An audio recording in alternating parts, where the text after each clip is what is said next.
A'udzubillahi minasyaitonirrajim. Bismillahirrahmanirrahim. Assalamualaikum warahmatullahi wabarakatuh.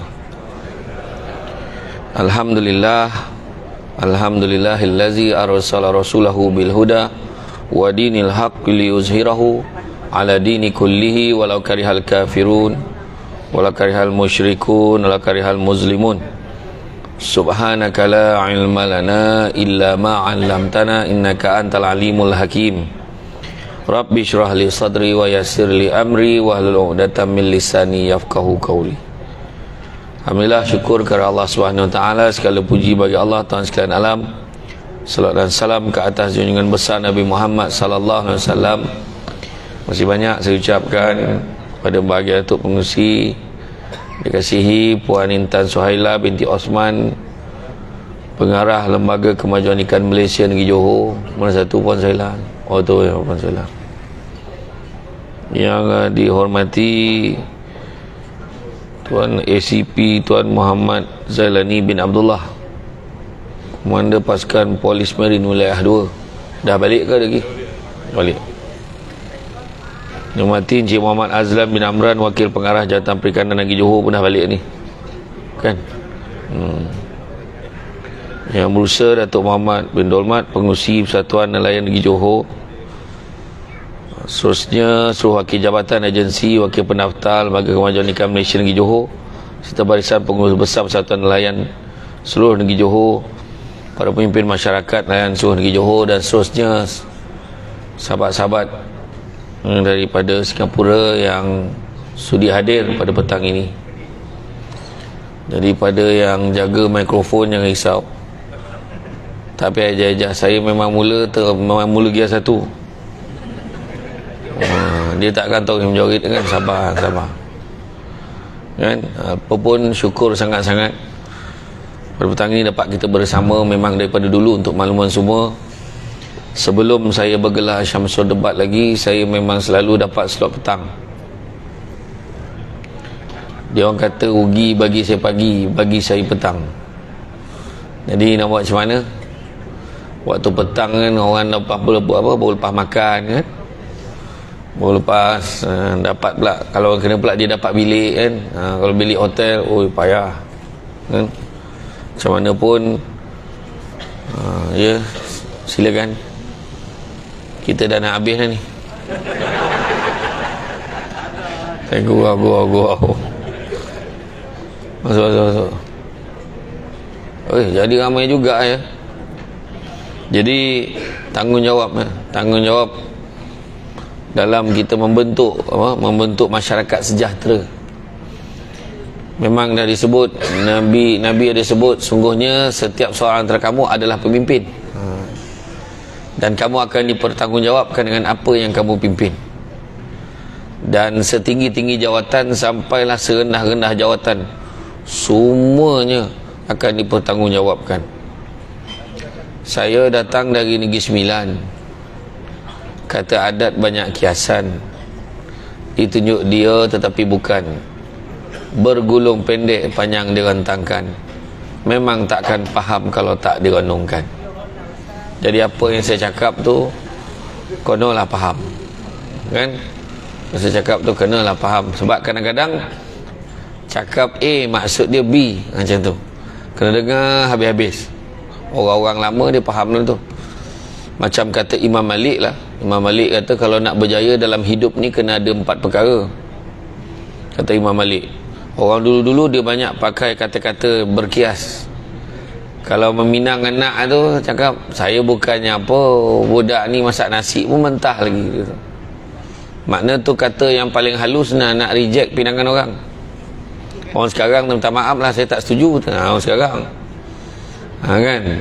Itu orang kata makan sirih berpinang tidak, pinang ada di Kota Melaka. Makan sirih mengenyang tidak, tagah dek budi dengan bahasa. Yang paling baik sekali memang kena tunggu penceramah, bukan penceramah tunggu orang yang dengar ceramah. Dia macam tu lah. Tak, yang daripada Singapura saya faham, dia naik bas, jam apa semua. Yang saya faham yang dah ada kat sini, ada lepak-lepak lagi kan. Lepas tu sibuk ambil gambar lagi. Cubalah tunggu habis ceramah, tak boleh. kan, macam tu lah kan. Kan, contoh kan. Tapi siapa yang dah ambil tadi minta maaf dah sudah, lepas ni tak boleh ambil gambar bagi orang lain yang belum ya. Macam tu. Yang lepas ni gambar dia posing istimewa, siap macam ni, macam tu lah kan. Kan ada gambar ikan agak macam tu lah kan. Tak ada lah. Sebenarnya tu memang dari segi budi bahasa menjadi alat lah orang dulu-dulu, menjadi satu sandaran untuk melakukan satu perkara. Bila berkahwin dengan orang Johor, dia dah risau dah, ada Roblox dia tu. Roblox apa pula? Selagi tak nak sampai dekat tempat pelamin tu, ada je kena bayar. Kan? Ni maklum ni, nak lepas maklum ni kena bayar kat maklum ni sikit. Tapi syarat aja.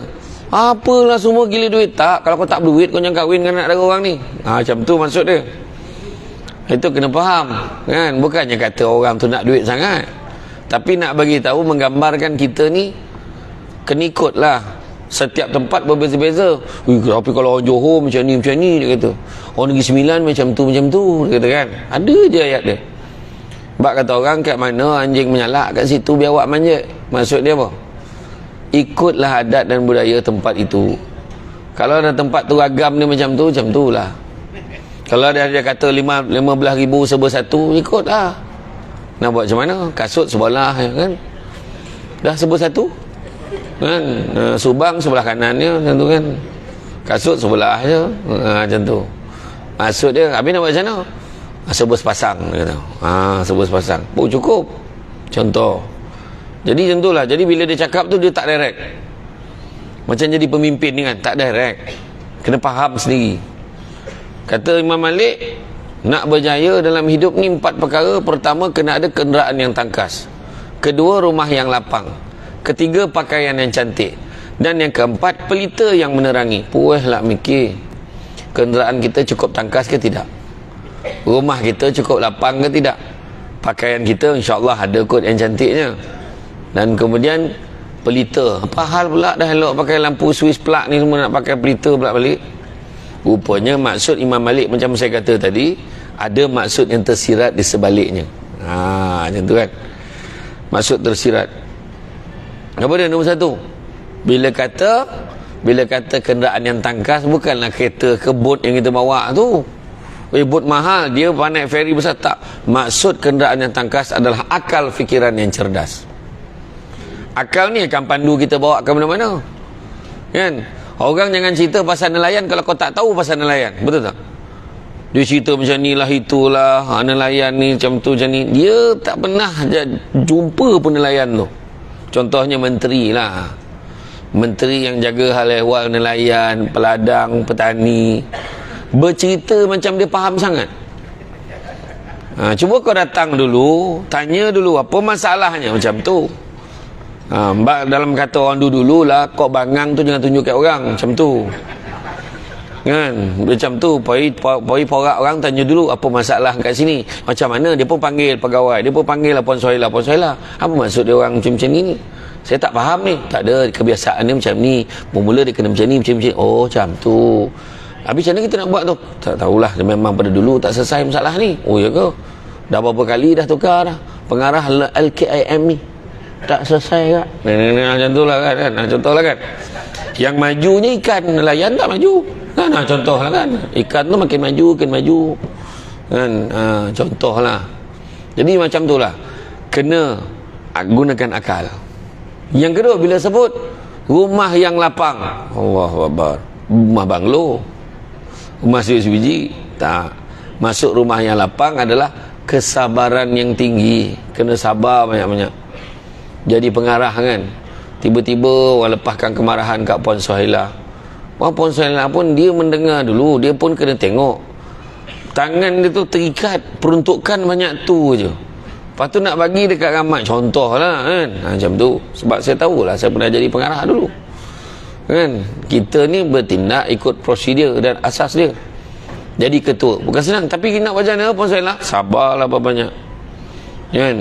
Dulu nak sangat jadi pengarah, dah jadi pengarah baru tahu lah susah jadi pengarahan gitu kan. Macam tu. Contoh lah Puan Suhaila ya. Saya dulu macam tu lah, bila dah naik jadi pengarah, ya Allah, baru tahu Kan, orang dah balik, kita tak balik lagi. Meeting dah pukul apa, yang jadi pengurusi meeting pula jadi kena sawan mikrofon, tak reti tak berhenti, tak tahu dah pukul berapa ni kan. Iya, kalau mesyuarat ni nak pula, mesyuarat ni melibatkan orang politik, leceh betul. Betul kalau mesyuarat lah, orang yang cakap, oh, saya sebenarnya pada pandangan, benda macam kita cakap cerita tu, poin apa benda kau nak cakap, macam tu je. Mesyuarat kalau lebih daripada 1 jam, fail mesyuarat tu, saya cakap. Dia mesyuarat ni simple je. Saya ingat bos saya dulu, masa saya jadi pengarah dulu, bos saya Datuk Haji Abdul Halim namanya. Dia tu bekas dia memang engineer latar belakang. Masuk bila mesyuarat tu, okey, minta soang cadangan minit disahkan, tak soang sokong, okey sah, okey soang sokong, okey. Yang pertama ni dah selesai dah. Dah, okey, keluar berapa minit ni. Bila tak selesai ni? Bila nak selesai? Minggu depan hari apa? Hari apa? Pukul apa? Confirm selesai okey. Letak minit sini. Minggu depan selesai. Ni. Berapa nak pakai? Peruntukan tak cukup berapa? Kenapa tak pernah minta? Berapa? 15,000. Kaciknya hal tu. Nanti datang bincang. 15,000. Lagi? Next. Yang ni. Oh, yang tak boleh ni. Ni ada okey. Kenapa apa masalah tak boleh selesai? Ada 5 sebab. Apa 5 sebab tu? Yang ni. Okey, tak apa. Yang 3 tu dah boleh selesai. Lagi 2 tu kita bincang nanti. Okey, next. Ni. Habis meeting. Yang kau goreng-goreng tadi itulah memikirkan keadaan negara kita ni, apa benda meeting ni dulu. Nah, ni betul cakap ni. Mesyuarat kalau berborak lama-lama fail. Dia mesyuarat, patut nak pula mesyuarat khas, mesyuarat yang memang kita buat bulanan, patut dah fikir dah ke depan nak buat apa. Bukannya sibuk bincang benda-benda dulu tak selesai. Tentu tak boleh macam tu. Mesti fikirkan apa kita nak buat tu masa akan datang. So, jadi bos kena sabar. Ni Puan Soilah sabar. Dia dalam duduk dengar tu, aduh, macam-macam benda nak selesai ni. Kan? Betul. Saya pun heran hari ni, kenapa ramai orang dengar ceramah hari Ahad, lupa pula Johor kerja hari ni. Kan? Jadi saya faham dia orang ni kan. Dia orang ni tak cuti ke apa? Kerja punya. Lupa. Saya tempat lain, tapi sebenarnya saya setuju semua orang kena ikut. Johor, Terengganu, Kelantan, semua kena ikut pada saya. Selaraskan satu Malaysia, hari Jumaat, Sabtu cuti. Sebab kebanyakan yang dekat tempat lain tu, hari Jumaat kerja langsung tak ada kualiti. Sebab pukul 12 sibuk dah, patut keluar 12.30, pukul 12 dah hilang. Tak juga sampai masjid, tak mana dia pergi, minta darah kerjanya. Lepas tu pergi masjid pula, kelang kabut nak balik office balik, sudahnya pukul 3, 3.30 pun masuk pejabat. Lepas tu kan pukul 3.30 masuk pejabat kan, dah pukul 4.30 dah nak balik. Cuba tengok di Johor contohnya, hari Khamis 3.30 dah boleh balik, barulah malam tu ada kualiti. Baca Yasin, maksud saya. Cuba jangan sangka itu je fikirnya. Hari ni hari Ahad tau. Kan? Nah, nampak tu. Hari Khamis 3.30 dah balik, kita prepare awal, sampai ke rumah malam tu baca Yasin, pergi sembahyang Jumaat macam sembahyang raya, bersedia. Ni kelang kabut nak masuk pejabat balik apa semua. Berapa ramai yang tak pergi sembahyang Jumaat. Itu sebab saya kata dah patutnya. Kemudian hari Ahad, sebenarnya dari segi bahasa Arab Ahad dah 1, Isnin, Selasa, Isnin 2, Selasa 3. Patutnya Ahad tu hari pertama, bukan hari cuti. Kan? Susah nanti bank ni. Kalau bank dah selaras satu Malaysia, senanglah jadinya. Ikut aje lah, apa masalahnya? Kan? Tiba-tiba lah kan hari keputeraan TMJ kan, cuti Johor, tak ada susah pun negeri lain. Elok je sini cuti. Kalau kita selaraskan pun tak ada masalah, tu lagi bagus. Tu maksud saya. Kan? Jadi mana kata tu maksud dia, sabar banyak-banyak. Ketiga, bila sebut pakaian yang cantik, bukannya pakaian macam yang dipakai oleh Datuk Dolmat tu, ataupun baju korporat yang ada logo ni, bukan kan? Tak semestinya kan, songkok tinggi, bukan kan. Puan Soilah baju terbaik dia pakai hari ni, dia boleh kena pair kan, matching tudung baju sama kan, supaya kenalah pada pandangan dia. Dah test 3-4 baju malam tadi. Macam tu lah. Biasa macam tu lah. Orang have macam tu. Pegawai pun macam tu. Dia kena matching. Tapi maksud pakaian yang cantik ini bukan itu. Tapi maksud pakaian cantik itu adalah akhlak. Nah, tu yang disebut tentang ikan, kan? Segemuk-gemuk ikan dia ada tulang. Nampak tak? Sekurus-kurus ikan dia ada daging dia. Nampak? Sebaik-baik manusia ada buruk dia. Seburuk-buruk manusia ada baik dia. Jadi kenapalah kita pilih nak tengok keburukan orang? Tengoklah yang baik-baik. Cari keburukan orang memang jumpa. Itulah yang berlaku di Malaysia ni setiap kali pilihan raya.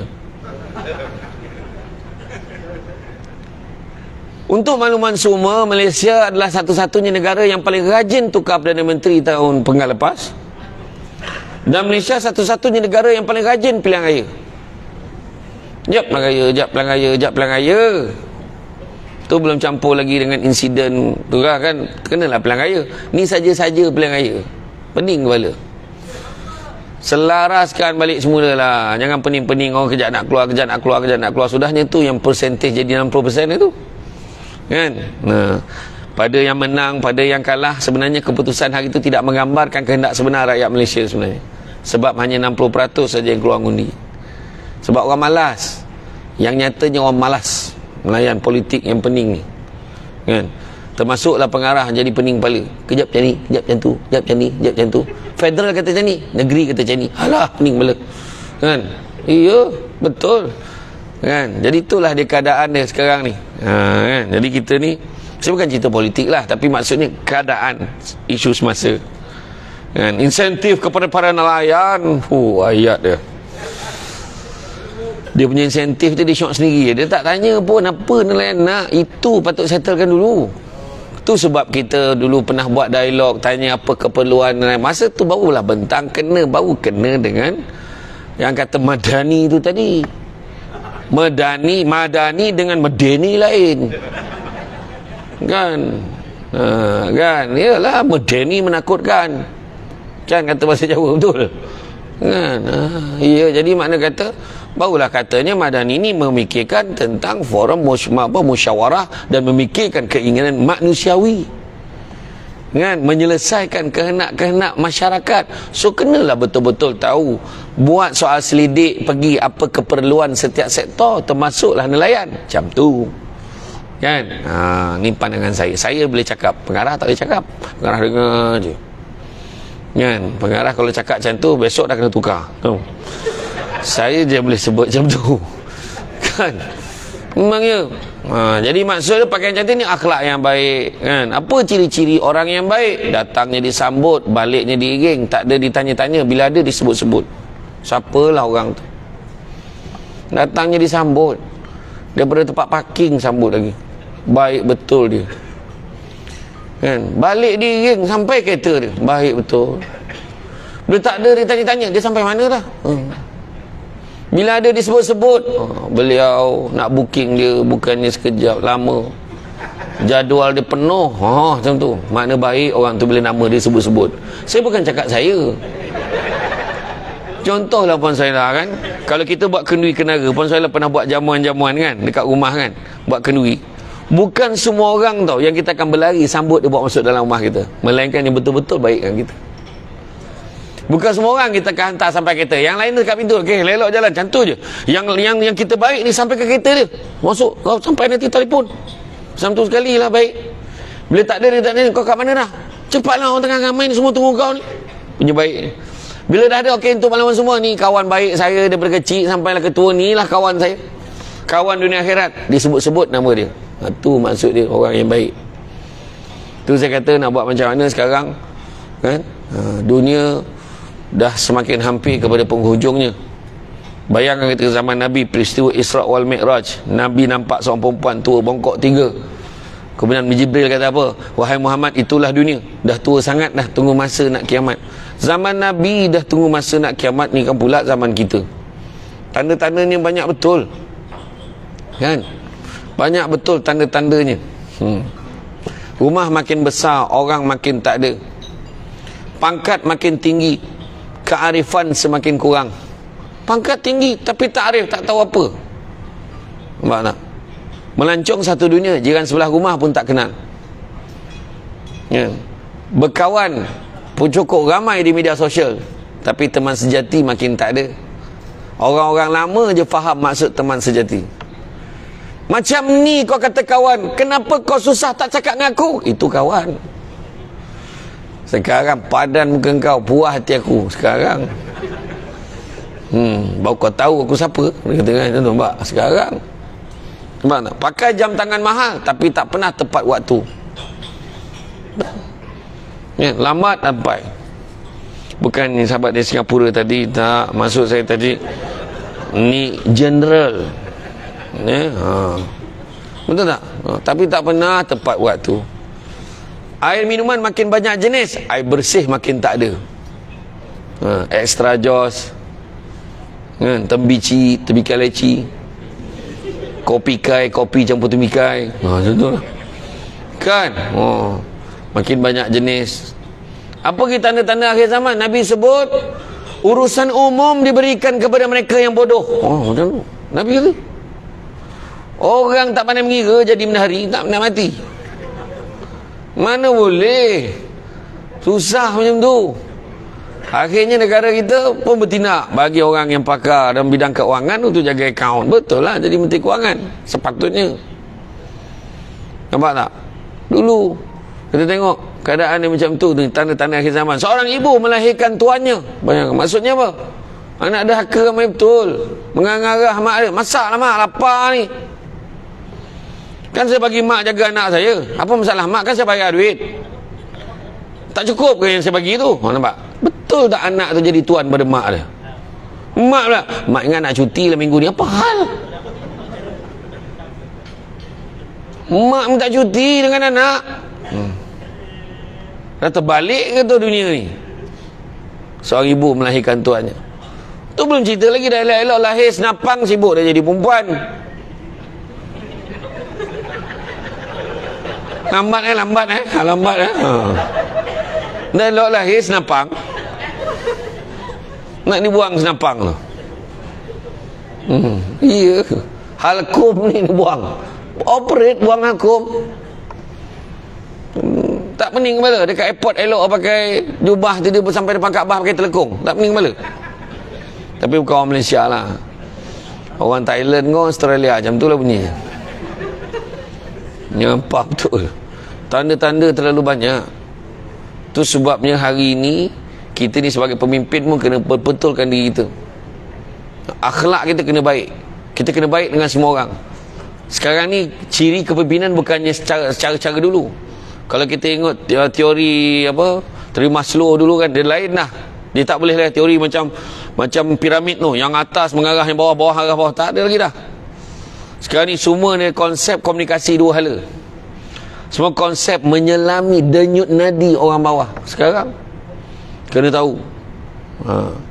Itu sebabnya contohlah kalau sebut pasal politik sikit lah, bukan saya nak sebut parti mana-mana, tak ada. Di Malaysia ni adalah keadaan dinosaur pun masih lagi nak jadi wakil rakyat. Dia macam tu. Faham dinosaur? Batuk lagi banyak dia bercakap. Dah lah. Macam tu. Faham tak? Saya pergi ceramah di Indonesia. Saya pergi ceramah di Kedutaan Malaysia di Jakarta. Saya terkejut dekat tengok lorong tu. Hai, kenapa? Apa sesal ramai sangat orang ni beria dengan bendera, dengan apa semua. Rupa-rupanya dia orang tengah sibuk kempen nak naikkan presiden yang baru. Kan Pak Jokowi dah habis dah penggal dia. Jadi kat Malaysia dah sampai masa dah. Tengok keadaan dah boleh dah tu. 2 penggal saja. Jangan lebih. Jadi bila contohlah kalau saya lah macam tu kan, dah jadi YB penggal pertama, penggal kedua tu saya dah fikir dah siapa yang boleh ganti aku. Dah ajar dah orang nak ganti. Macam pengarah lah, sebelum dia bersara dia dah ajar dah orang lain tu macam mana nanti kalau saya tak ada awak buat macam ni.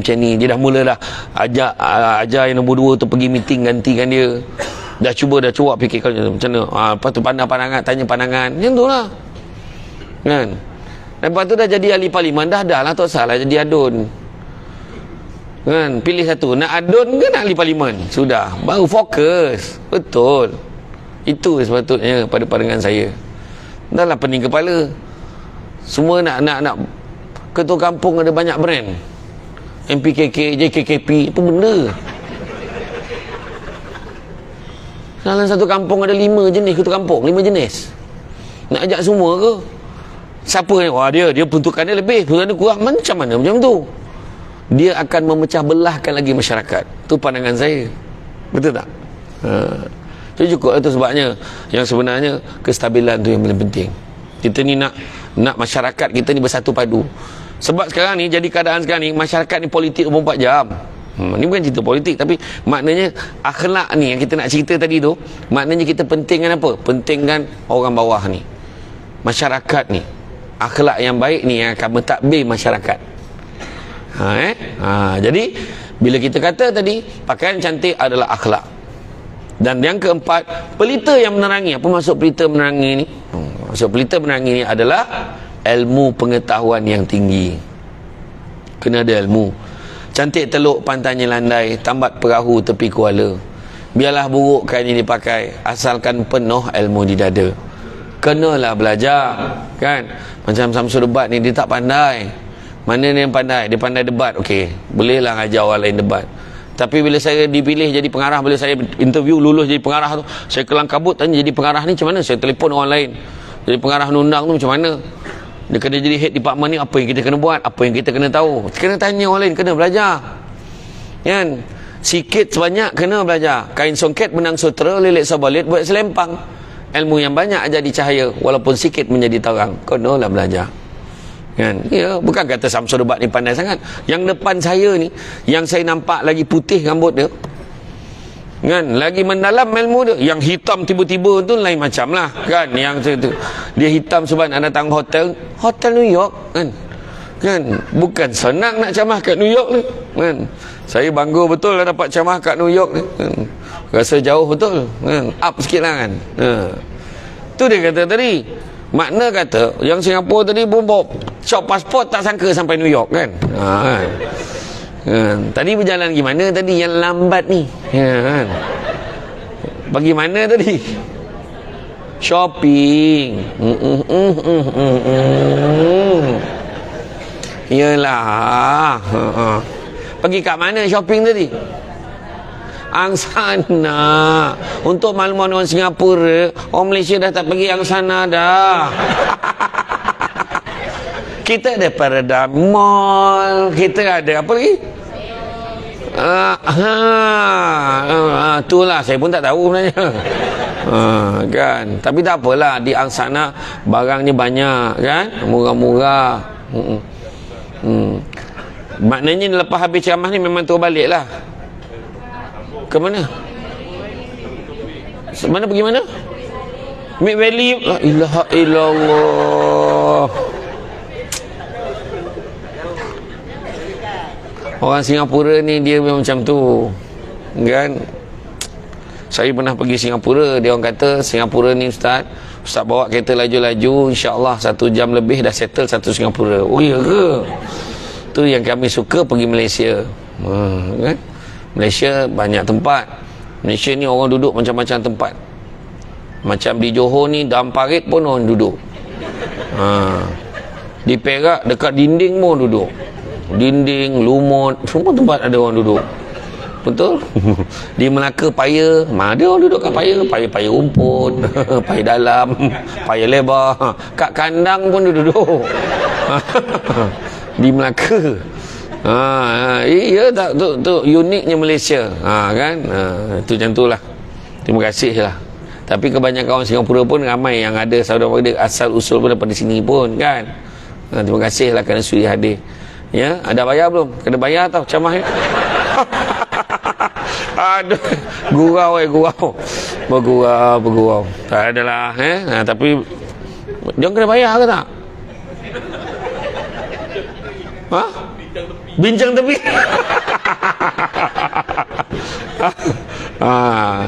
Jangan ingat shopping je tau. Adalah kebuau saya. Macam mana?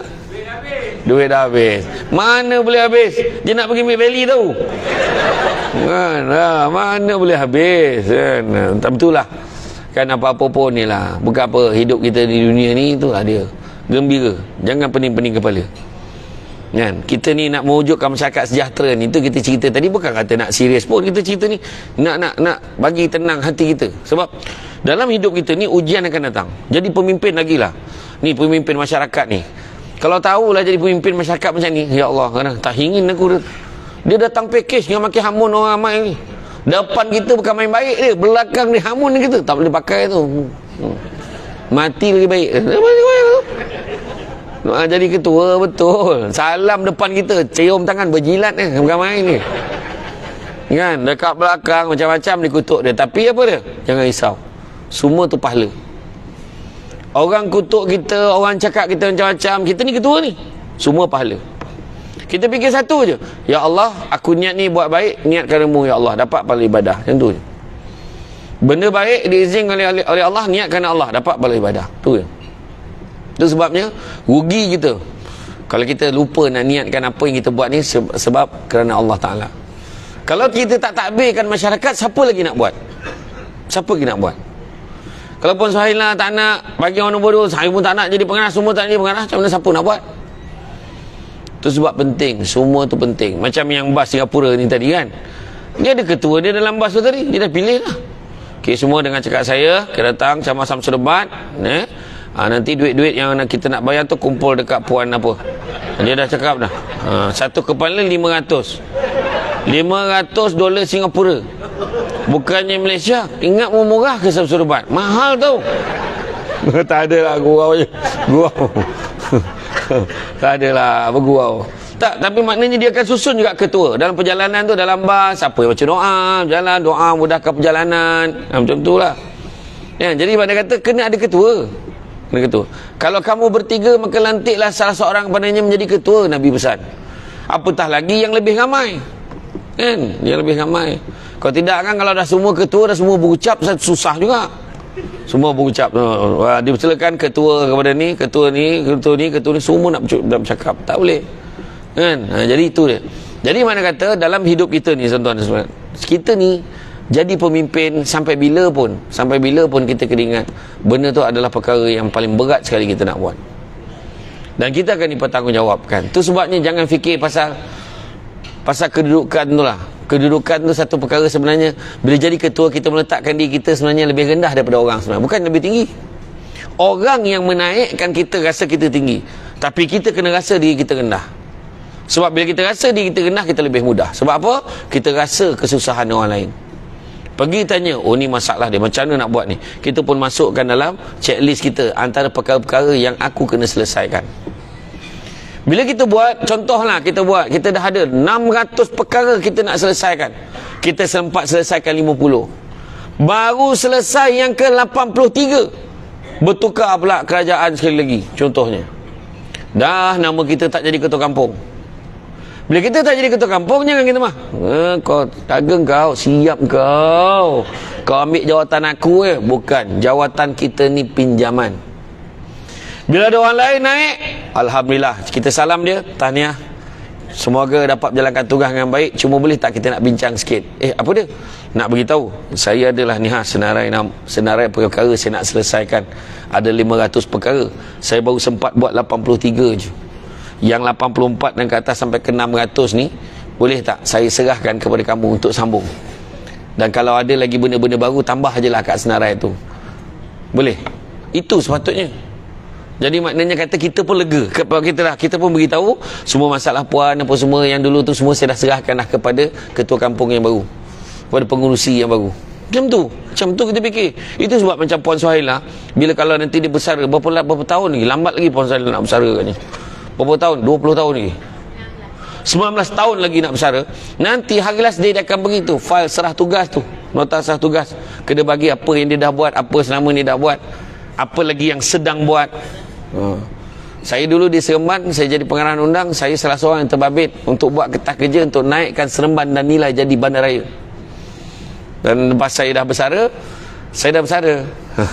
dah bersara, tunjuk, tengok rupa-rupanya dah di bandaraya dah Seremban hari ni, kan?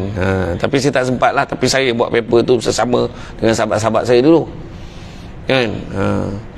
Jadi saya dah dekat pesara, sama macam ada mungkin sebahagian daripada kita sama. Tunjuk dekat hotel dapat 10%. Tapi bukan semua hotel dapat 10%. Hotel Oyo dapatlah kan. Kan.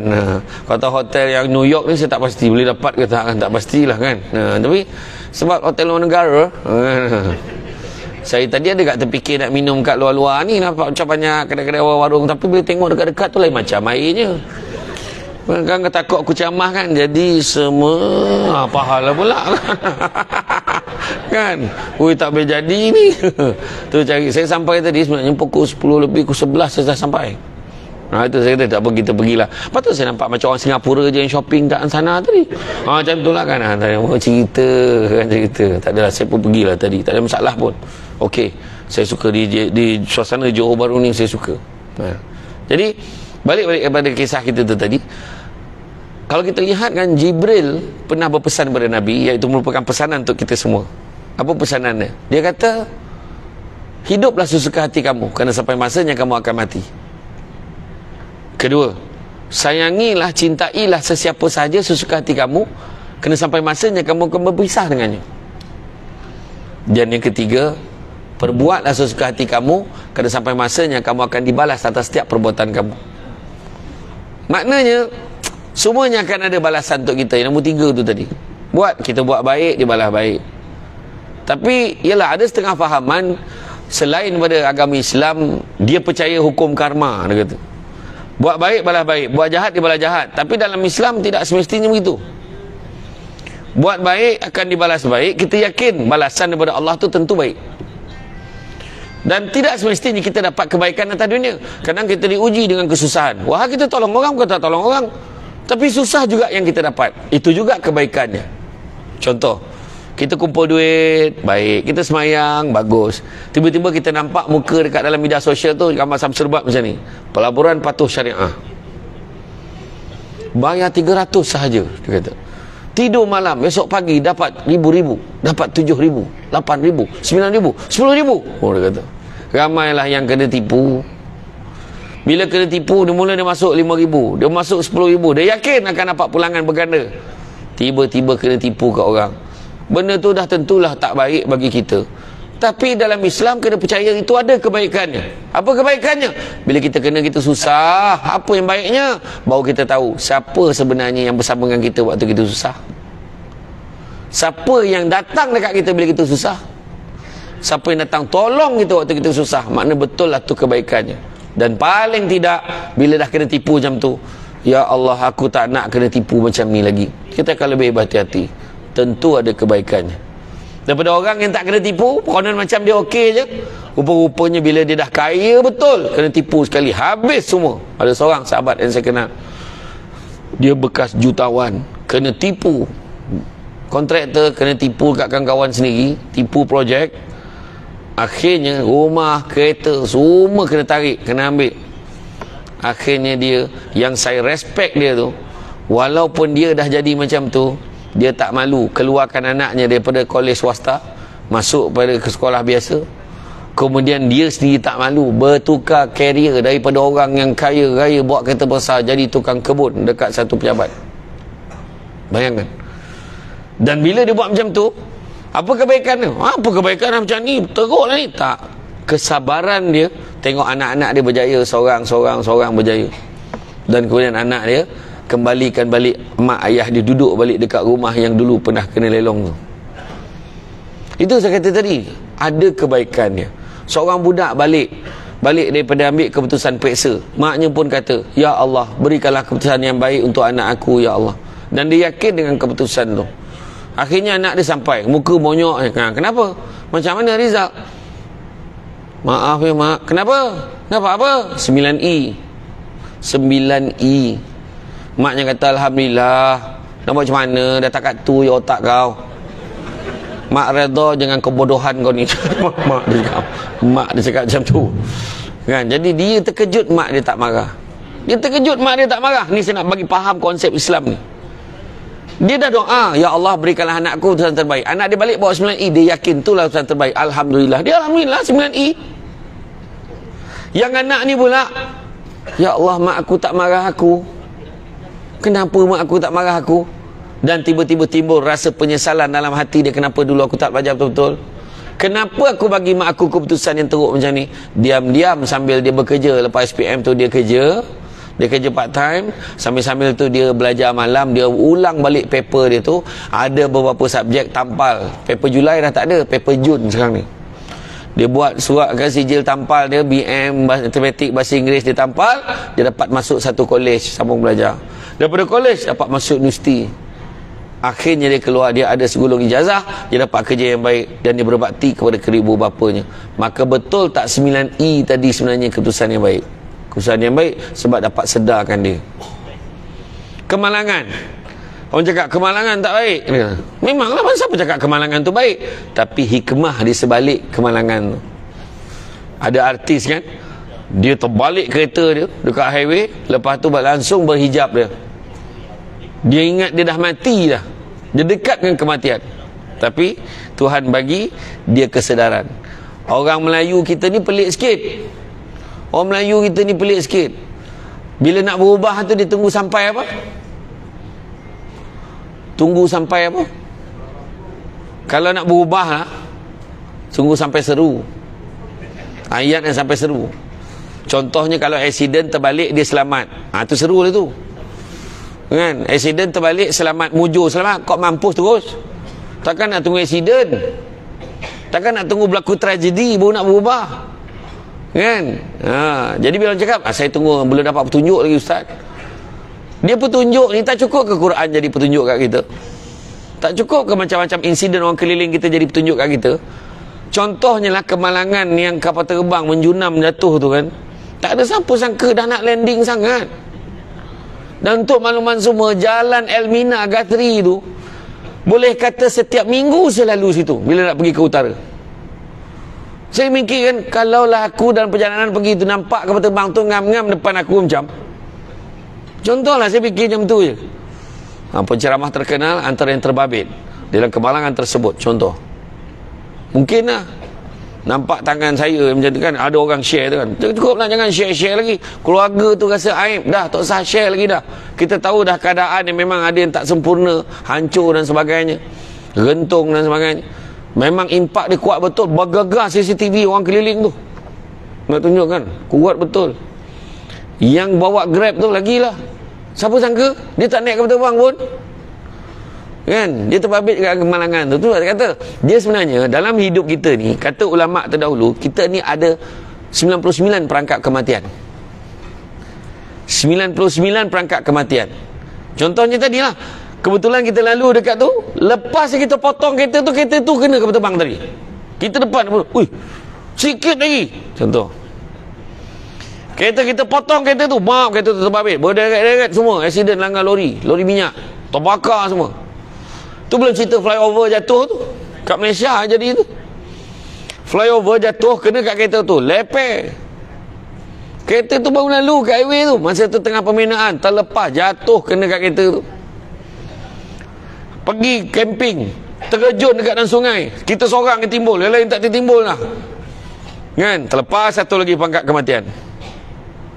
Makan kat hotel New York, tercekik sudu. Kita tak, orang lain pakai sudu tadi tercekik semua, contohlah. Selamat kita, lepas satu lagi kan. Kita biasa pakai sudu dengan garpu, dengan ngada pakai pula.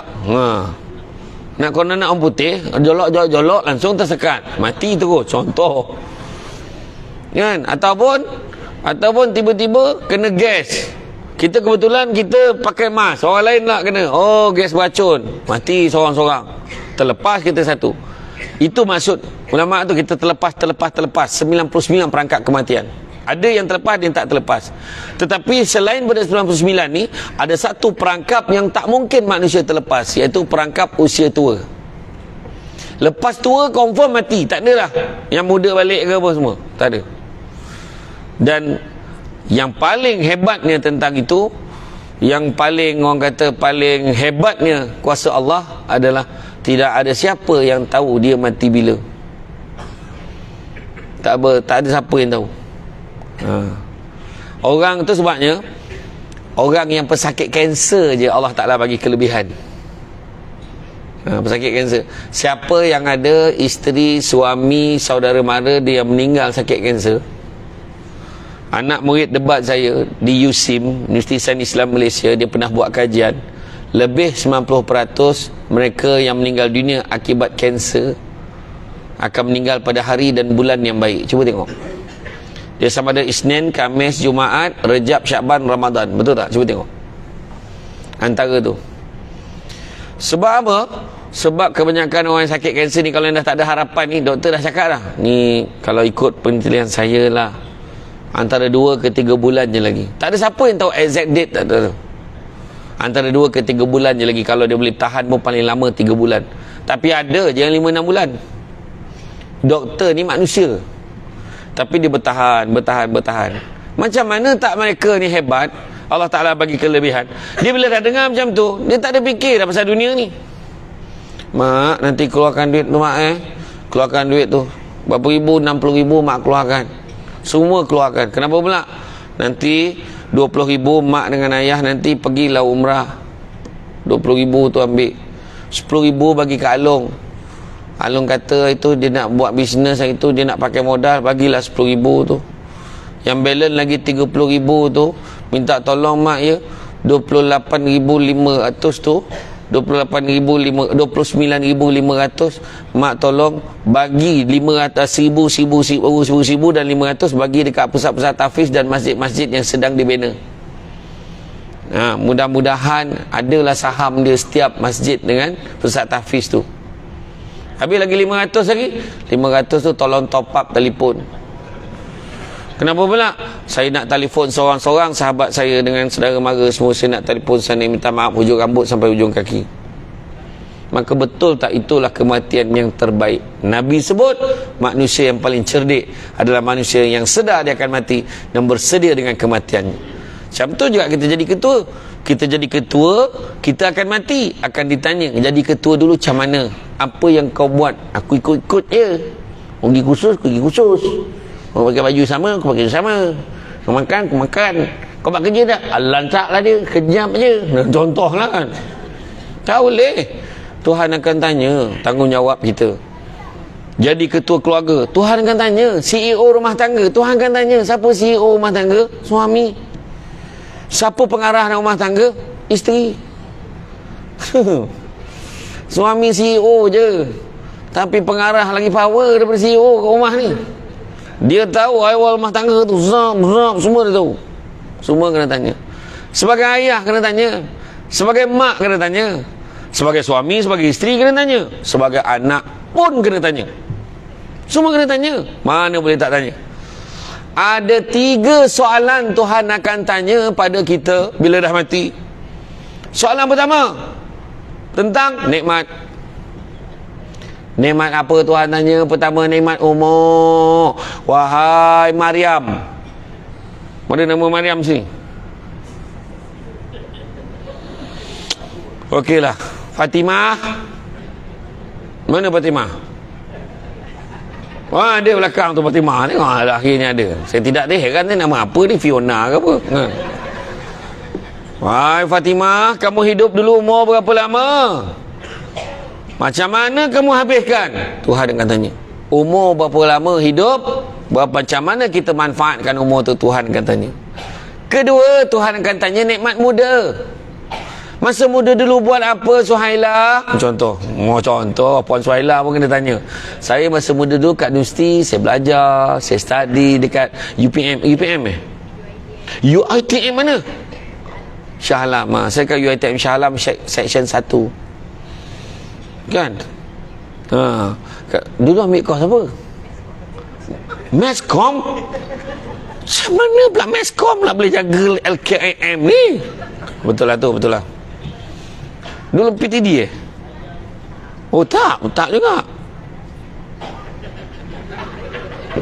Yelah, saya faham perasaan tu. Macam Samsul Debat lah. Ijazah sarjana muda undang-undang, sudah jadi penceramah. Macam tu lah. Heran dengan orang tu kan. Tapi saya sekarang masih lagi bagi advice ke orang kan. Tak apalah. Tuhan akan tanya, masa muda dulu aku belajar, ya Allah aku buat ni. Tuhan akan tanya. Yang seorang ni, aku enjoy ya Allah masa muda. Rempit. Jepun buat motor tu 2 tayar, aku pakai 1 Dia kata, contohlah kan. Tuhan kan tanya nikmat muda. Ketiga, Tuhan tanya nikmat ilmu. Ada tak kita cari ilmu? Ada. Kita duduk dengan ceramah dengan baik pada mula sampai habis, tu cari ilmu. Kedua, amal tak? Kedua. Ketiga, sebarkan tak ke orang lain? Sebarkanlah pada orang yang dah balik. Saya tahu tadi ada yang datang pagi tadi, dah tak ada petang ni. Saya tahu.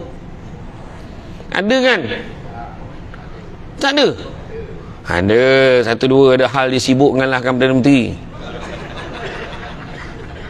Ada ke tak ada? Ada. Kan, ada. Kan? Jadi, mana kita faham lah. Jadi kita hebat. Tahu tak tadi Samsul Debat dia share macam ni, macam ni. Contoh, kena share. Macam kita dengar ceramah kat masjid kat surau, balik, share dengan keluarga. Semalam ayah pergi kuliah maghrib semalam, ustaz tu cakap macam ni. Oh, ya ke ya? Oh, memang tak boleh ya? Habis apa hukumnya kalau macam ni? Itu ayah tak tahu pula. Nanti ayah kena telefon, dia tanya balik.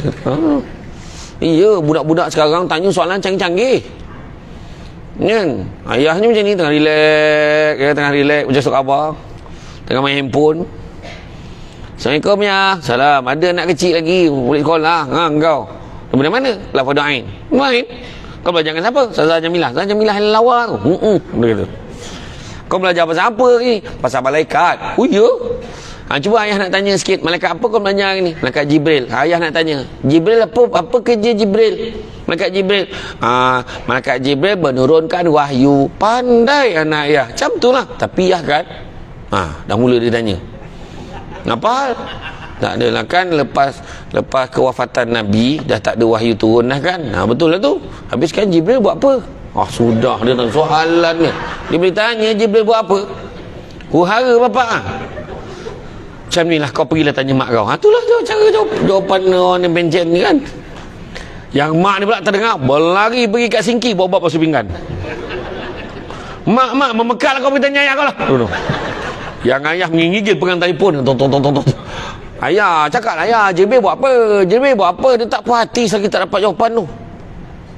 Macam ni lah, Jibril dengan ayah kau sama makan pencen. Faham lah. Jangan. Kau dah tak tahu cakap, bila tak tahu jangan memandai. Gemar buat cerita kan. Nak, wallahu alam, tak ada siapa yang tahu nak Jibril buat apa sekarang. Rasanya Jibril tengah perhatikan kau ni. Kenapa pula? Tak apa benda soalan kau tanya ayah kau ni kan.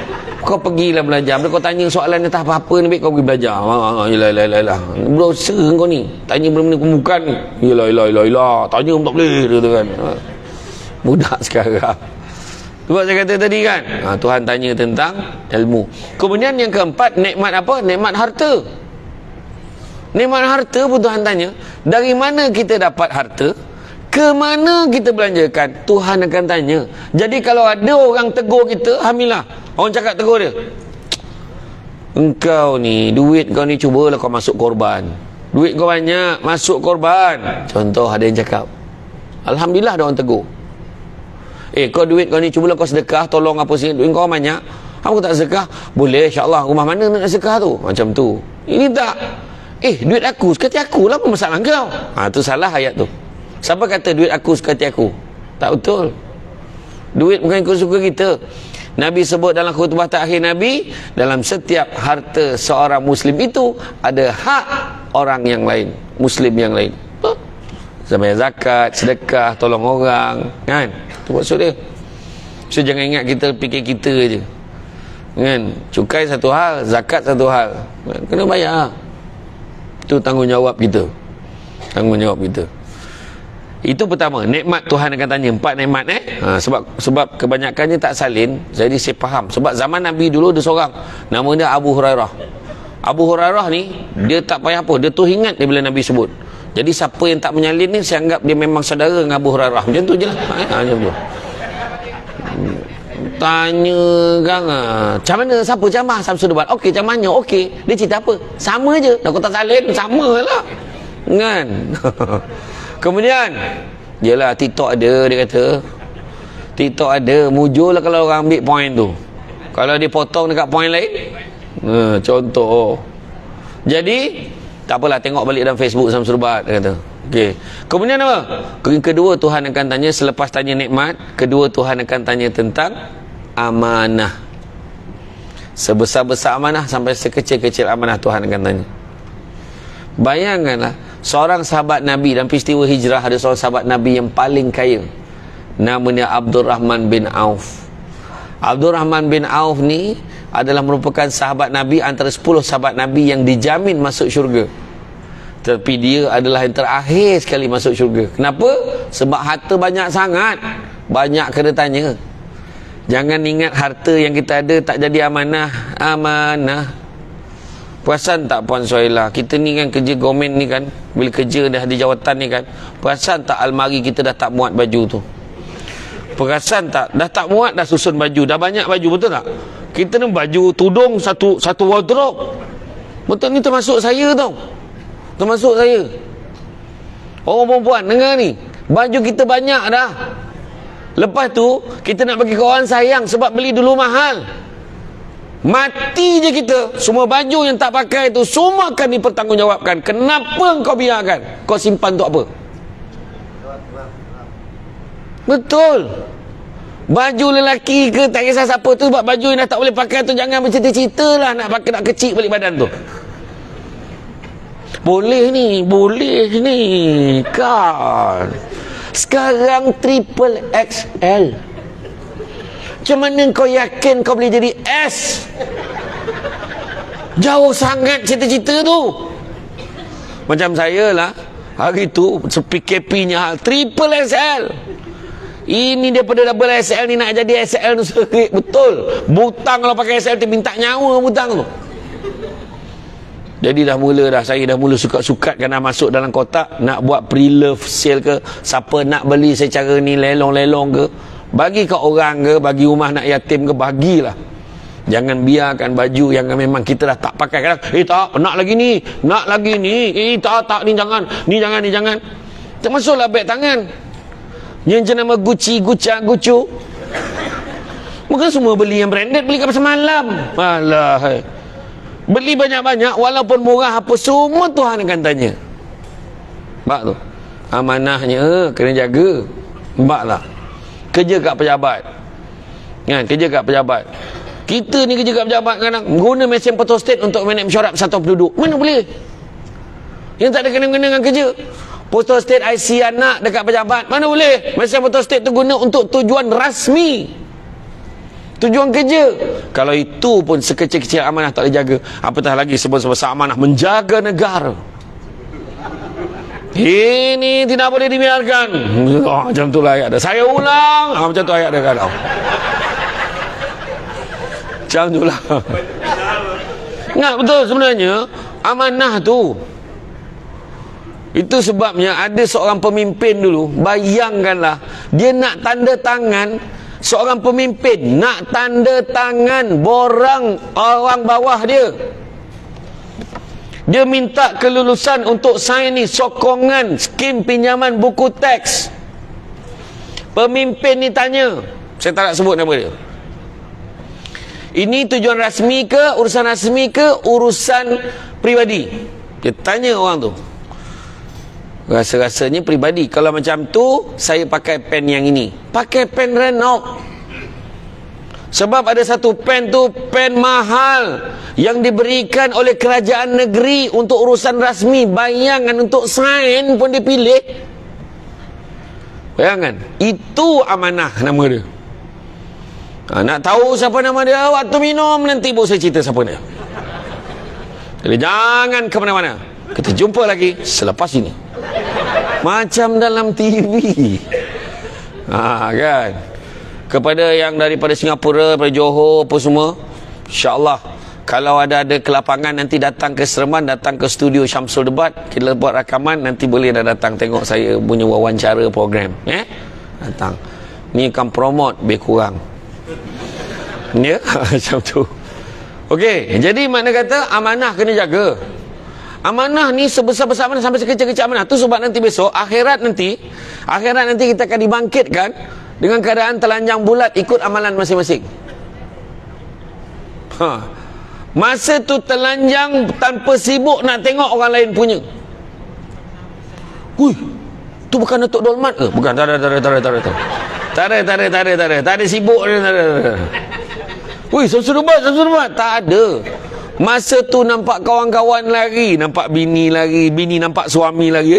Takut. Sebab apa? Takut kena tuntut sebab amanah atas dunia dulu tak buat. Kita tahu dah abang. Kita sendiri tanya diri kita, kita tahu apa amanah kita tak settlekan lagi. Dia ingat arwah ayah dia pernah pesan, rumah ni ayah pesan kau jangan jual. Dia ingat ayah dia dah pesan. Duduk pindahkan dua adik-beradik, baliklah hidupkan, kumpul kat rumah ni walaupun ayah dah tak ada. Tak dijualnya. Nampak tu yang akhirat nampak ayah dia lari, takut kena tanya pasal tanah rumah tu. Ini rumah ni, tanah kebun ni jangan kau jualkan. Kalau kau nak jual sangat, kau jual lah dengan adik-beradik. Dah pesan lah tu, dua adik-beradik supaya tak jatuh ke tangan orang luar. Tak, jual juga kat orang luar. Betul tak? Banyak. Tanah reserve Melayu dah pesan, jangan. Macam tu juga dikerjakannya. Pada tanah reserve Melayu tinggal reserve aja. Betul tu sebabnya. Amanah tu semua Tuhan tanya. Kita tahu dah. Tipu duit isteri, jangan main. Isteri meninggal dunia, tinggalkan duit dekat suaminya tu. Termasuk ada hak anaknya yang masih belum capai usia 21 tahun. Jadi dia sebagai bapa pegang amanah, boleh guna duit itu untuk anaknya kalau tujuan persekolahan yang berkaitan dengan anak itu. Tak boleh gunakan untuk tujuan peribadi. Ambil hak orang. Ya main. Banyak berlaku. Isteri meninggal, tinggalkan duit. Ada duit insurans, berapa ratus ribu, 500, 600 ribu. Bahagian anak tu ada 150 ribu katakan. Nanti anak umur 21 tahun layak dapat. Jadi sementara bagi ke anak tu, ayahnya boleh gunakan 150 ribu tu untuk tujuan anak tu saja. Sebab ayahnya pun dapat juga. Habis dia kerjakan duit anak tu, tinggal 50. Ni semua masa kau sekolah dulu ayah. Ya ke? Tanya balik. Itu juga tu, benda tu nampak simple. Orang dulu-dulu lagi pula. Kan dulu tanah yang tak cukup berapa ekar ni, dia jadi lot lidi kat kampung. Kan? Dia pecah bersilang-silang, yangnya tanah 3 segi, yangnya 4, yangnya bulat, macam-macam lah. Pagar orang ni lalu rumah orang ni kat kampung. Bila tanah tu kecil sangat, kan, dah bagi-bagi, dah setuju dah, orang dulu dah setuju. Okey, dia pun kata dia nak jual bahagian dia. Mana bukan senang nak jual. So dia pun panggil lah orang tu buat penilaian dekat lot dia tu. Buat penilaian tu, tengah nak buat penilaian, dia anjaknya batu sempadan tu pergi ke tempat orang tu. Jangan, dia tarik sikit biar lebar tanah dia. Waktu malam orang tengah tidur tu, waktu tu dia alihkannya. Sebab belum ada naik rumah lagi. Bila dia alih batu sempadan tu, menipu secara amanahnya, dah tak tipu, ambil hak orang lain, sama juga tuan-tuan, tak amanah. Tu sebab Nabi kata, barang siapa yang mengambil hak orang lain, bila dia mati nanti akan disempitkan lubang kuburnya hingga berselisih tulang rusuk. Tak berbaloi. Jadi jangan tamak. Jangan tamak, kongsi tak apa. Faham orang perempuan?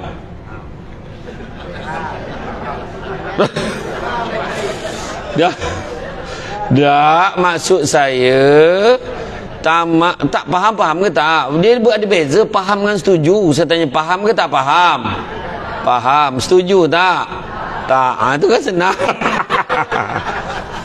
Jangan sangka buruk. Tak, maksudnya macam itulah. Kita ni jangan kita tamak-tamak. Yang bukan hak kita jangan kita ambil, itu je. Jangan. Sebab bila kita ambil hak orang, maknanya kita menzalimi orang lain. Contoh, pergi dekat pejabat pos, tengok nombor sekarang. Nombor sekarang 1503. Nombor giliran kita 3003. Mak ramainya lagi. Aduh, hai lamanya tunggu. Tengok-tengok dekat kaunter tu orang kampung kita. Orang kampung kawan. Orang kampung kawan. Orang Johor bahasa diri dia kawan kan. Dia pun Dia pun panggil datang. Kita langkau 2000 giliran tu, kita pergi senang hati, siap bangga tu keluar. Dah selesai. Ada orang kampung tolong. Tapi kalau ada orang yang sedang menunggu lama, dia tidak redha dengan kita, perbuatan kita ambil giliran tu, maka kita dianggap menzalimi orang lain dengan mengambil hak orang lain. Ya, amin. Nampak simple je benda tu, kan? Itu saya kata tadi, hati-hati.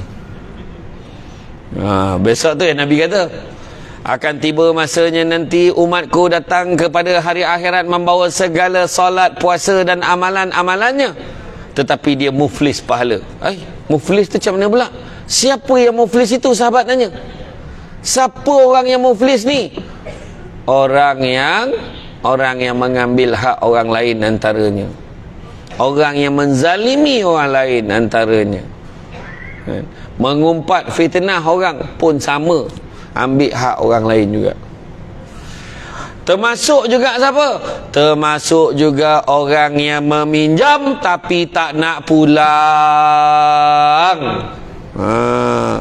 Ada pinjaman tanpa faedah yang disediakan oleh Lembaga Kemajuan Ikan Malaysia kepada para nelayan, contoh, tanpa faedah. Tapi kalau kita pinjam dah letak dalam niat, aku tak payah bayar, lantaklah, dia takkan buat apa pun, itu pun sebenarnya dianggap sebagai orang yang menzalimi. Sebab apa? Kalau kita pulangkan balik, kita pinjam, kita bayar balik, duit itu boleh dimanfaatkan untuk orang lain pula yang mungkin nakkan pinjaman. Nampak tak? Itu yang berlaku pada pinjaman tekun. Itu yang berlaku pada pinjaman-pinjaman lain, termasuk PTPTN. Ada yang saja-saja tak nak bayar. Ada. Nak blacklist, blacklist lah. Aku peduli apa, dia kata. Aku bukan pergi luar negara pun, dia kata macam tu. Ada yang macam tu. Sanggup. Kan? Kata Nabi dalam satu hadis, siapa yang berhutang sengaja tak nak bayar, akhirat nanti akan dihimpunkan bersama dengan siapa? Penyamun, perompak, pencuri. Lah, sahabat, apa beza penyamun, perompak, pencuri dengan orang yang pinjam tak nak bayar? Sama. Perompak, dia ambil barang, bukannya nak pulang balik. Pencuri, curi barang, bukannya nak pulang balik. Sama lah orang yang minjam dengan niat tak nak bayar, sama lah. Itu dia kata, kenapa aku dihimpunkan bersama dengan mereka, ya Allah? Itu sebab dia. Dan salah satu tanda akhir zaman juga, tuan-tuan muslimin, orang yang memberi pinjam segan dengan orang yang meminjam. Pelik tak? Alamak, dia ni hutang aku ni, alamak, aduh, macam mana dia relax, kita lah segan dengan dia. Kita segan-segan tanya juga, ni nak tanya sikit lah bang. Tanyalah, apa? Tak adalah, ingat tak dulu abang pernah pinjam duit saya 500 tu, bila abang nak pulang adakah aku pinjam? Tu soalan tak tahan. Dia tanya balik, adakah aku pinjam? Masa pinjam susun ayat, buat paperwork. Punyalah nak minjam daripada kita, membohong aja tak bayar. Hati-hati, ya.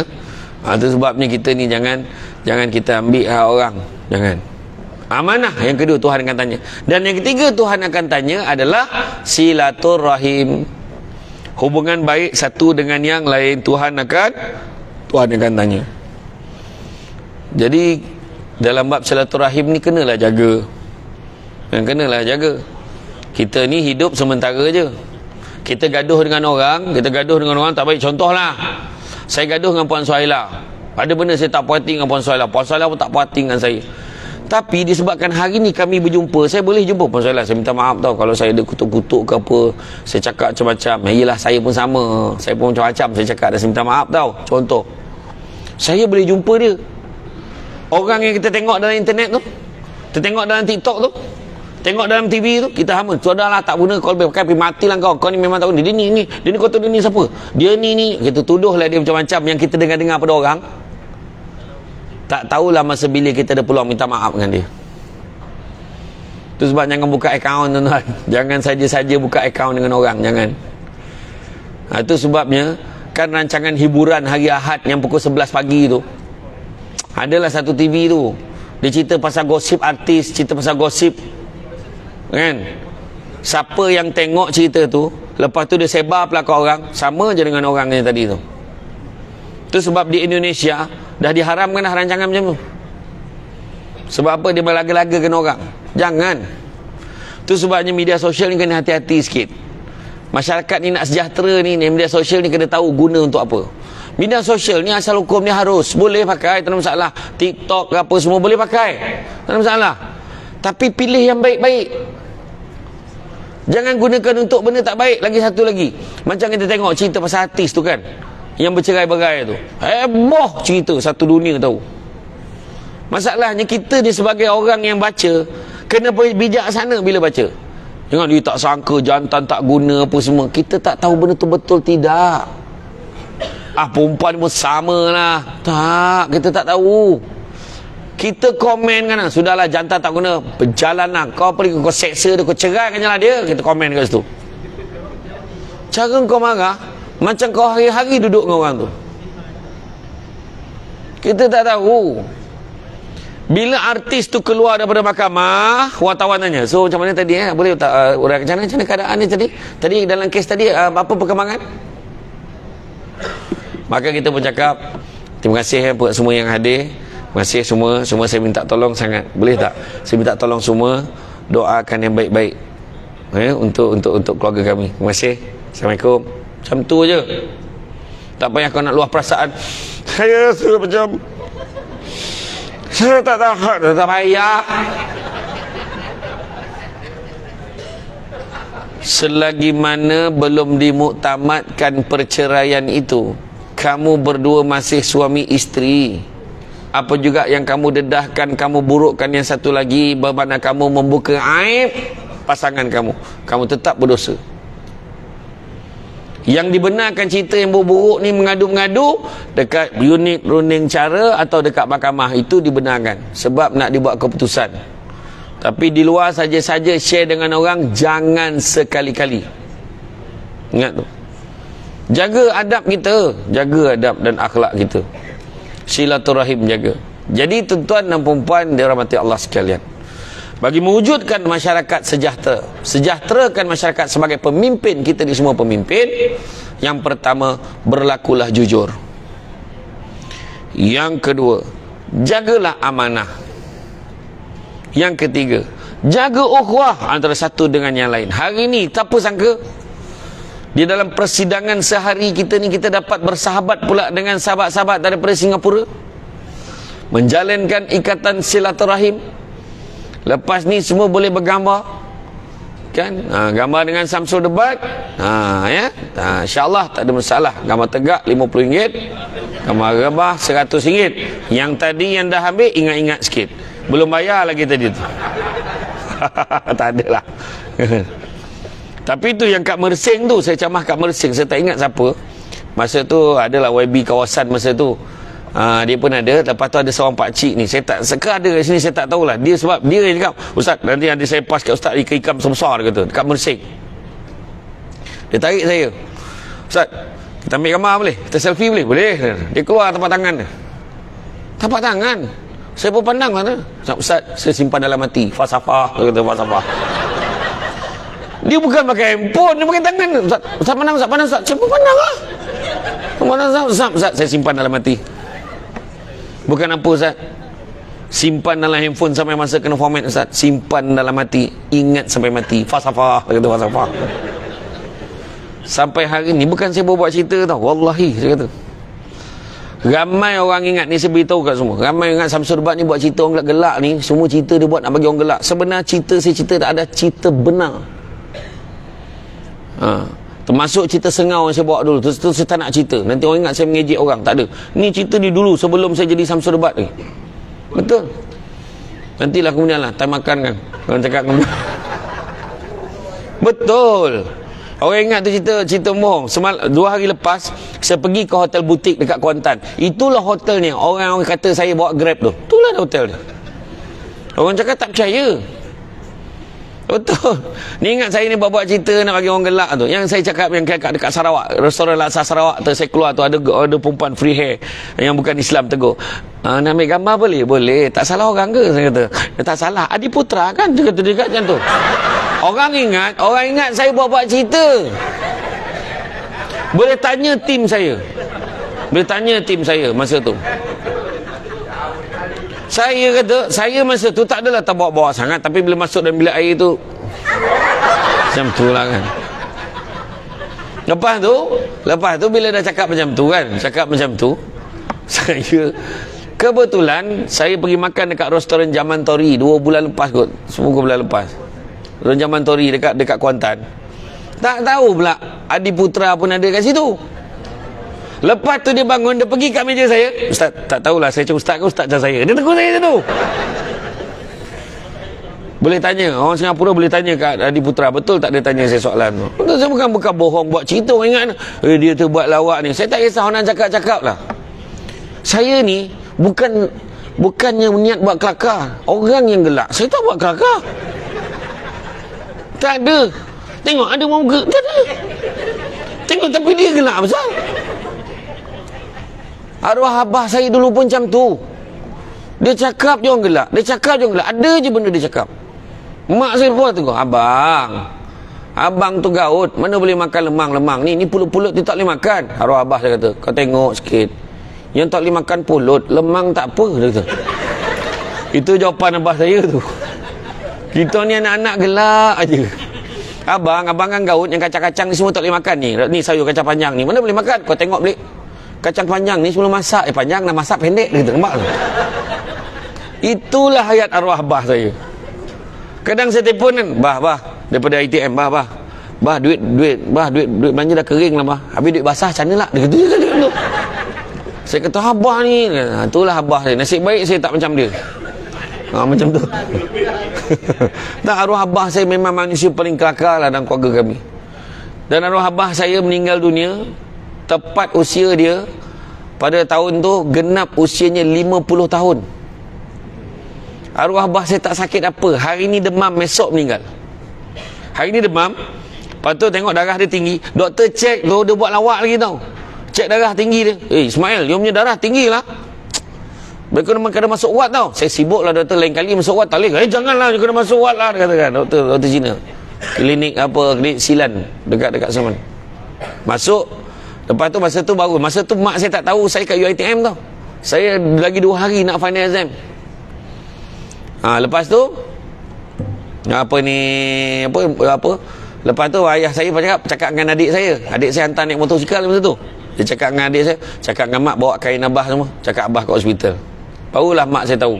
Mak saya berniaga. Saya memang tolong mak saya berniaga. Daripada kecil tolong mak saya berniaga. Jadi saya faham maksud orang susah tu, saya faham. Daripada kecil memang saya tolong mak saya bungkus nasi lemak daun pisang. Ginta ke kari pap pun saya lah. Saya macam ni tau. Tak mainlah kepit-kepit macam ni. Sekarang kepit-kepit, goreng nganggur apa benda lipat ni kan. Betul kan, nak panggil apa, claim ya. Saya gentil ni sembilan pun gentil. Betul. Arwah abah saya pun gentil, memang cantik. Kita anak beranak mana pada kecil, daripada saya darjah 2 darjah 3 memang dah diajar dah buat benda ni. Dulu kan lenyek tepung tu kan pakai botol 7up tu. Mana ada pakai macam sekarang ni moden ni lepeh je. Mana ada botol 7up tu. Lepas tu pakai plastik beras tu. Plastik beras tu lenyek kan. Iya dulu buat. Jadi bila mak saya berniaga nasi lemak, jual apa, bila mak saya datang bawa kain abah saya tu semua, abah saya kat hospital kata apa? Dah lah kau pergi balik lah. Besok datang lah, besok balik ni. Arwah abah saya kata esok balik ni. Tak tahu pula balik tu dah jadi jenazah. Cuma bila balik tu, esok tu berniaga luar biasa, unsangkerable. Tak sangka. Unsangkerable. Itu bahasa Inggeris baru tu. Tak sangka mak saya berniaga 8.30 dah habis licin nasi lemak. Tak tahu hari tu luar biasa rupanya nak menyambut arwah abah saya balik. Arwah abah saya meninggal dunia sebab darah tinggi. Bila darah dia naik, pembuluh darah dia tu pecah. Dia macam ni. Pada pukul 10 pagi tu memang ketekanan darah ayah saya dah normal. Ayah saya masuk dalam bilik air. Sebelum masuk bilik air, nurse tu sempat tegur, Pakcik dah okey? Okey dah. Tak apa, kalau okey kejap lagi dia boleh balik dah ni. Tu nurse ayat terakhir, nurse tegur ayah saya. Dan arwah abah saya bila bangun daripada buang air, dipercayai buang air besar. Bila dia bila dia bangun tu, kepala dia berpinah. Masa tu lah pembuluh darah pecah. Arwah abah saya jatuh tepat kena sinki tu, pecah. Arwah abah saya badan dia besar, lagi besar daripada orang yang besar dalam ni. Abah saya gemuk. Nah, arwah abah saya kena tu, itu sebab pesanan daripada doktor, kita kalau buang air besar, bangun buang air besar, jangan tergesa-gesa bangun. Jangan. Wah, itu yang kalau kita bangun, perasan nak bangun macam berpinah sikit. Nah, itu sebenarnya. Nak orang yang darah tinggi, hati-hati. Sudden death cukup baik. Sebab bangun tu ambil masa sikit. Kan? Bangun slow-slow bangun, baru keluar. Ini pesanan dari segi kesihatan. Itu sebab saya pun macam tak sangka arwah abah baru je jumpa gitu. Gelak-gelak, tak ada apa-apa. Bukan je sakit tenat, bukan sakit kuat, tak ada apa. Itulah dia. Arwah abah saya meninggal, saya final year law di UiTM Shah Alam. Jadi Meskom dulu kita sebenarnya pernah share fakulti sama sebenarnya dulu. Tapi lepas tu arwah abah saya meninggal tu, dia tak sempat tengok anak-anak dia semua lepas grad apa semua. Nak tengok Samsul Bat pun tak sempat kan. Jadi Samsul Bat. Jadi macam itulah. Tu sebab saya kata tadi, kita ni dalam hidup kita ni, dunia ni sementara je. So dalam kesementaraan itu, nak pula kita dipilih jadi ketua. Ada amanah-amanah tertentu, maka laksanakanlah dengan sebaik mungkin. Ya. Saya ingat lagi satu kata-kata yang mungkin semua orang boleh ambil. Kekayaan yang paling besar adalah akal. Kemiskinan yang paling besar adalah bodoh. Keburukan yang paling buruk adalah terpesona pada diri sendiri. Dan semula-mula perbuatan adalah akhlak yang baik. Saya ulang balik. Kekayaan yang paling besar adalah akal. Kemiskinan yang paling besar adalah bodoh. Keburukan yang paling buruk adalah terpesona pada diri sendiri. Dan semula-mula perbuatan adalah akhlak yang baik. Itu sebab akhlak juga kita cerita. Ikutkan Puan Suhailah pangkat tinggi. Ni Datuk Dolmat kita pun pangkatnya sebagai pengerusi Persatuan Nelayan Negeri Johor. Pangkat tinggi. Tapi semua duduk bawah. Saya pula duduk atas. Itu maksud adab tadi. Akhlak tadi. Sebab menghormati. Waktu yang Datuk Dolmat berucap tadi, saya diam je. Tak ada cakap, dah lah, tak cakap lah, bagi aku lah cakap. Tak ada. Kita kena ikut adab tu. Kena jaga. Macam air kan. Nampak? Dah siap dah. Adab. Tapi kata orang tu dulu, cawan ni biarlah beralas. Tak ada alas. Ni contoh. Kan?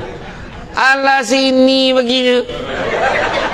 Apa barang kata? Betul? Orang tu dulu betul tak? Orang tu dulu memang bagi cawan tu siap piring kecil. Jemput minum bang, bagi suami. Jadi suami pula sambut. Yalah, terima kasih lah banyak. Barulah ada pakai tadah macam ni minum. Nampak tak? Lagi satu lagi curah dekat dalam piring. Bagi sejuk. Dulu.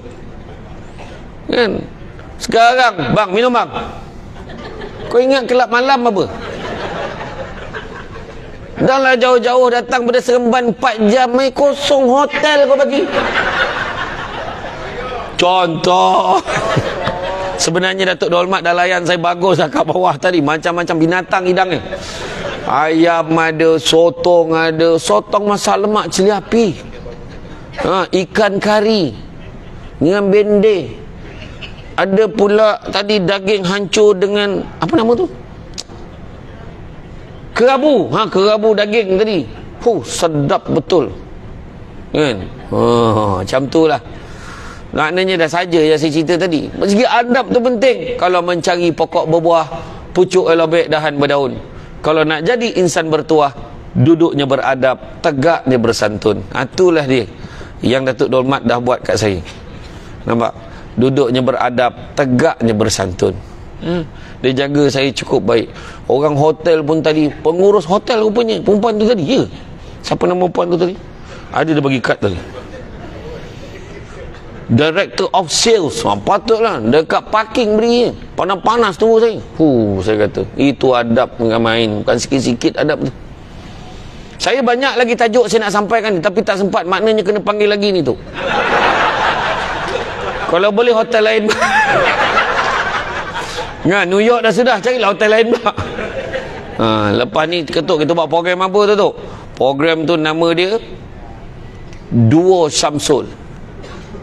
Samsul Debat dan Samsul Gau-Gau. Biar Datuk Dolmat duduk tertengah jadi moderator, tanya apa pandangan ni, apa pandangan ni. Ni saya punya pandangan lah. Mudah-mudahan kertas ni diluluskan oleh Puan Intan Suhaila binti Osman selaku pengarah LKIM. Tu buat program kan, contoh. Apa dia?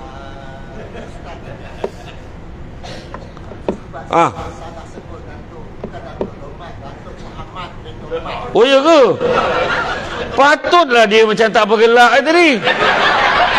Iyalah Datuk Muhammad bin Dolmat. La ilaha illallah. Saya ulang balik. Bismillahirrahmanirrahim.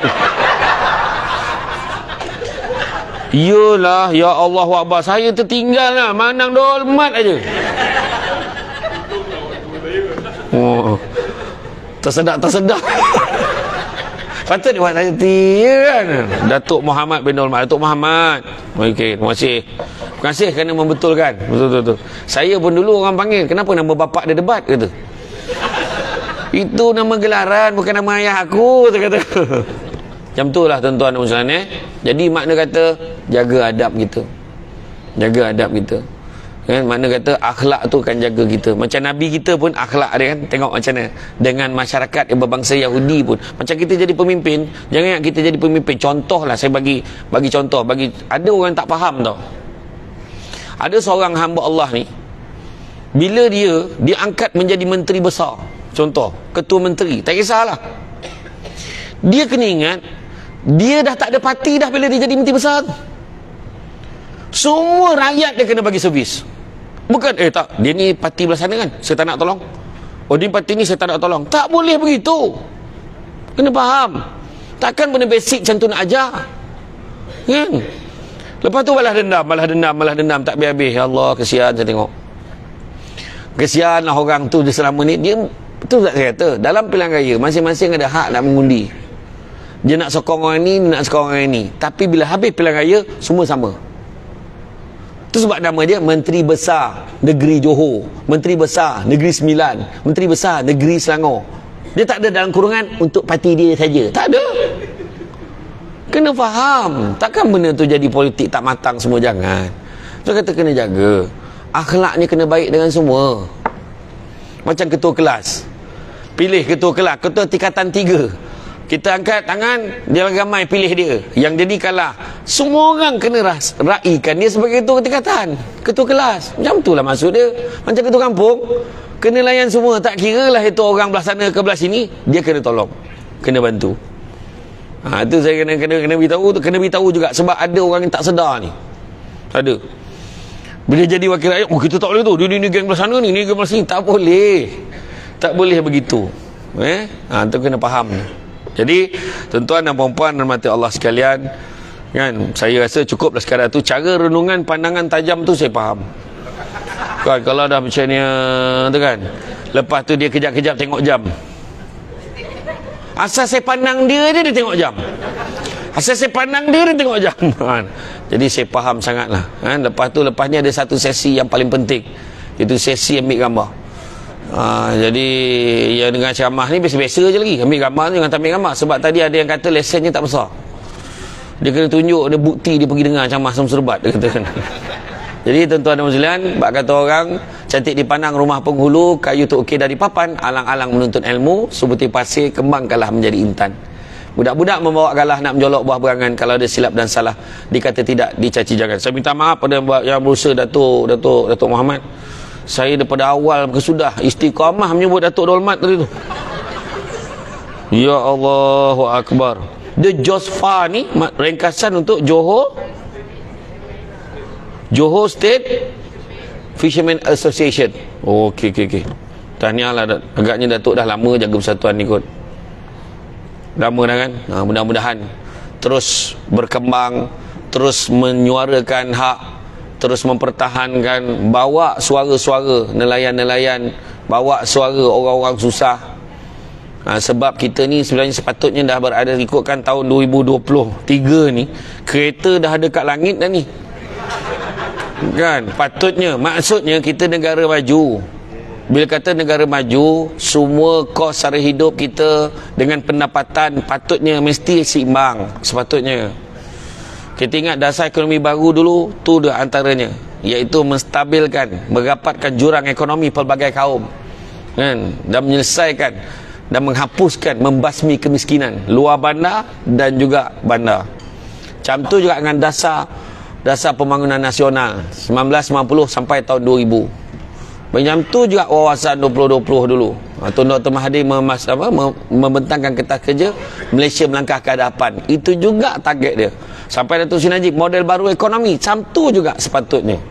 So sepatutnya kita sampailah kepada Datuk Seri Anwar Ibrahim sekarang ni nak buat Malaysia Madani ni. Sebenarnya masalah masyarakat yang perlu kita dahulukan. Semua orang kena macam tu.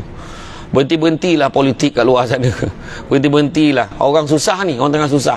Saya jumpa peniaga-peniaga pun yang berasaskan pertanian ke apa, dia cakap sekarang ni barang mahal, nak jual mahal pula tak boleh, dia kata. Jadi jurang dia tu yang dia punya margin pun dah kecil, jadi dia masalah nak meneruskan kelangsungan hidup ni. Yang tu yang orang semua kena tahu. Jadi kalau ada siapa yang nak berdebat dengan saya, tak ada masalah. Saya silakan. Lain kali nak berdebat, cari lawan yang betul-betul kena. Tentulah. Iaitu Presiden Alumni Debat Malaysia. Macam tu kan. Jadi saya doakan mudah-mudahan semua berjaya dunia akhirat. Mudah-mudahan berbahagia. Mudah-mudahan diberikan kesihatan, keafiatan, dan diberikan kemakmuran ekonomi, dan diberikan kelangsungan, diberikan kebijaksanaan dalam mentadbir. Mudah-mudahan berjayalah, terlaksanalah hasrat mewujudkan masyarakat sejahtera. Jadi itu saja daripada saya. Cuma sedikit makluman, saya nak maklumkan di depan sana ada satu meja ajaib yang mana